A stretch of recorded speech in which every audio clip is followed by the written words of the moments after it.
Et on va vérifier la température dehors. Vous allez comprendre tantôt pourquoi.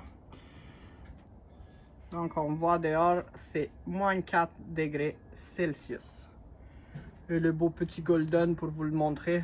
Oh, il est cute! Avant de débuter la vidéo d'aujourd'hui, j'aimerais remercier à tous ceux qui sont abonnés à ma chaîne YouTube. Nous venons de dépasser les 1000 abonnés, donc je vous remercie beaucoup. N'hésitez pas à partager cette chaîne avec ceux qui sont passionnés par les mêmes choses que nous, hein, les animaux, la vie à la campagne, le retour aux sources. Et merci beaucoup de me suivre aussi sur Instagram. Salut! Bienvenue sur ma chaîne YouTube. Aujourd'hui, on va aller voir si l'eau des poules elle est gelée. On est à moins 3 ressenti, je pense moins 7. Donc on va aller voir. L'eau, elle n'est pas gelée. Comme vous pouvez voir, ayant accès, elle bouge. Aujourd'hui, c'est journée où on fait le ménage. C'est pour ça que j'ai pensé à vous faire cette vidéo. Pour savoir comment on s'est installé pour que l'eau chez les poules ne gèle pas en hiver. Comme vous pouvez voir, l'eau, elle est vraiment en dessous du tempo à l'extérieur.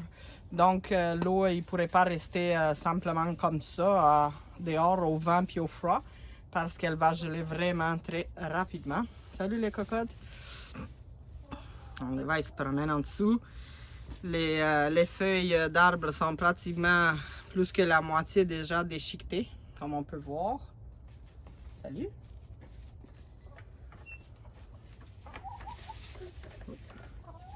Et en arrière, avec les cendres du foyer, on leur fait une place pour venir faire des bains de poussière. Donc comme vous voyez, on met les cendres. On s'assure bien sûr qu'ils soient bien secs pour que les poules ne passent pas au feu, puis non plus nos installations. Donc, si vous vous demandez c'est quoi ça ici pour que l'eau ne gèle pas chez les poules, ben c'est simple. Avant tout ça, on va vous montrer la température de l'eau. Donc regardez, on prend le thermomètre, l'eau elle est vraiment à 7,6 degrés Celsius, 8 si on s'approche du chauffe-eau. Donc justement, oui, ça c'est un chauffe-eau pour les abreuvoirs, pour les chevaux. Donc je vais la sortir pour que vous voyez bien. C'est une grosse pastille. Et le fil qui se branche en fait dans la prise, ben, il est entouré d'un truc en métal que je ne sais pas comment il s'appelle, mais qui fait en sorte que les animaux ne peuvent pas gruger le fil. Puis vu que nous on l'utilise pour les poules, ben, il n'y en a pas de danger que le fil soit grugé. Aujourd'hui c'est journée ménage, donc vous voyez que des saletés se ramassent dans l'eau. Donc on va simplement jeter l'eau, on va aller laver et désinfecter la chaudière et on va retourner avec de l'eau fraîche. Ça c'est après une semaine seulement, on rajoute de l'eau dedans. Puis il y a déjà de l'accumulation. Et ce qu'il y a de bon avec cette pastille-là, c'est qu'elle ne fonctionne pas si elle n'a pas besoin de fonctionner. Donc elle va fonctionner juste en bas du point de congélation.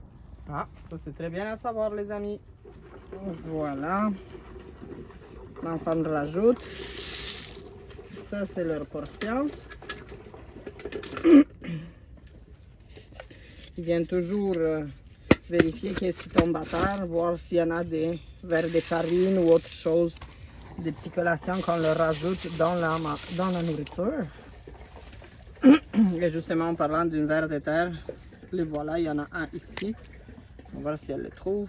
Regarde, prends-les, tu veux pas? Pour ceux qui se demandent pourquoi on donne des verres de terre à nos poules, je vais vous laisser ici dans la description une autre vidéo dans laquelle on parle de l'importance de la nourriture plus protéinée pendant l'hiver pour les poules, surtout dans des pays où il fait très froid.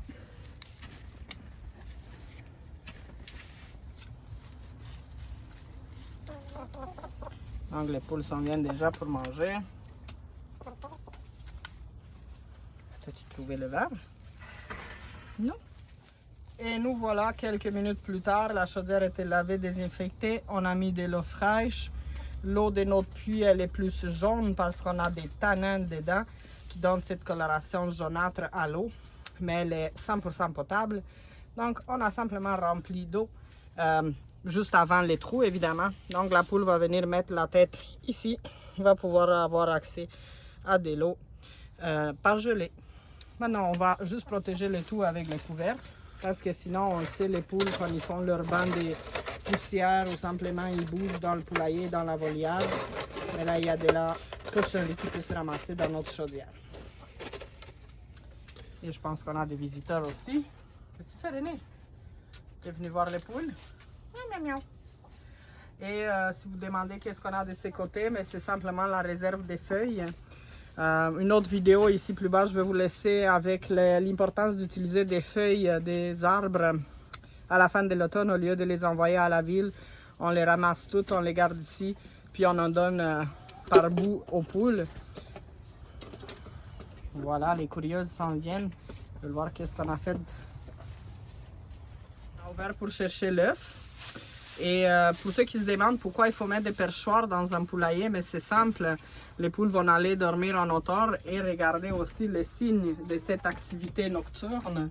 Les excréments, ils se ramassent tout le temps à la même place. Donc on voit vraiment bien que nos poules dorment plus de ces côtés et non pas de l'autre parce que c'est plus propre. Et pendant qu'on fait le ménage, vous voyez, les poules profitent de venir visiter chaque petit recoin qu'on brasse. Donc là, on faisait le ménage du tiroir qu'on utilise pour que les poules pondent.